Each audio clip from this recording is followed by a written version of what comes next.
सनातन परंपरा में अखाड़े का बहुत बड़ा रोल है। ये सिर्फ साधु संतों के लिए एक स्पिरिचुअल ऑर्गेनाइजेशन नहीं है, बल्कि सनातन धर्म की ट्रेडिशंस और कल्चर को आगे बढ़ाने का एक तरीका भी है। भारत में 13 बड़े अखाड़ा हैं, जो 3 परंपराओं को फॉलो करते हैं: शैव परंपरा, वैष्णव परंपरा और उदासीन परंपरा। कुंभ मेले जैसे बड़े इवेंट्स में ये सब मिलकर शामिल होते हैं। संतों के पद और उनकी अहमियत। अखाड़ों में साधु संतों को अलग अलग पोजीशंस दी जाती हैं, जो उनके एक्सपीरियंस, ज्ञान और साधना के बेस पर तय होती है। ये पोजीशन सिर्फ लीडरशिप के लिए नहीं, बल्कि अनुशासन और परंपराओं को बनाए रखने के लिए भी होते हैं। चलिए जानते हैं कौन कौन से पद मिलते हैं। महामंडलेश्वर, यह अखाड़े का टॉप मोस्ट पोजीशन है। इसे उन संतों को दिया जाता है जिन्होंने अध्यात्म और धर्म प्रचार में बड़ा योगदान दिया हो। महामंडलेश्वर को बड़ी इवेंट्स और फैसलों में अखाड़े का प्रतिनिधित्व करने का रिस्पॉन्सिबिलिटी दी जाती है। इनका चुनाव अखाड़े के सीनियर संत करते हैं। मंडलेश्वर, महामंडलेश्वर के बाद ये सबसे इम्पोर्टेंट रोल है।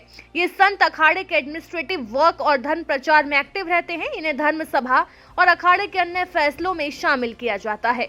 आचार्य महामंडलेश्वर, ये पद बहुत खास होता है। आचार्य महामंडलेश्वर धर्म ग्रंथों की इंटरप्रिटेशंस और टीचिंग के लिए जाने जाते हैं। इनका चुनाव उनके आध्यात्मिक और शास्त्रीय ज्ञान के बेस पर होता है। श्री महंत, श्री महंत अखाड़े के मैनेजमेंट और अनुयायियों के साथ एंगेजमेंट का जिम्मा संभालते हैं। महंत का काम छोटे मठों और क्षेत्रीय धार्मिक एक्टिविटीज को ऑर्गेनाइज करना है। ये अपने एरिया के मठों के सारे कामकाज को संभालते हैं। नागा साधु अखाड़े की आइडेंटिटी है। ये अपनी हार्डकोर लाइफस्टाइल और कठोर साधना के लिए जाने जाते हैं। ये सेल्फ डिसिप्लिन के साथ मार्शल आर्ट्स और युद्ध कौशल में भी माहिर होते हैं। नागा साधु धर्म की रक्षा के लिए हमेशा तैयार रहते हैं। अवधूत और दिगंबर, ये वो साधु हैं जिन्होंने वर्ल्ड लाइफ पूरी तरह से छोड़ दी है।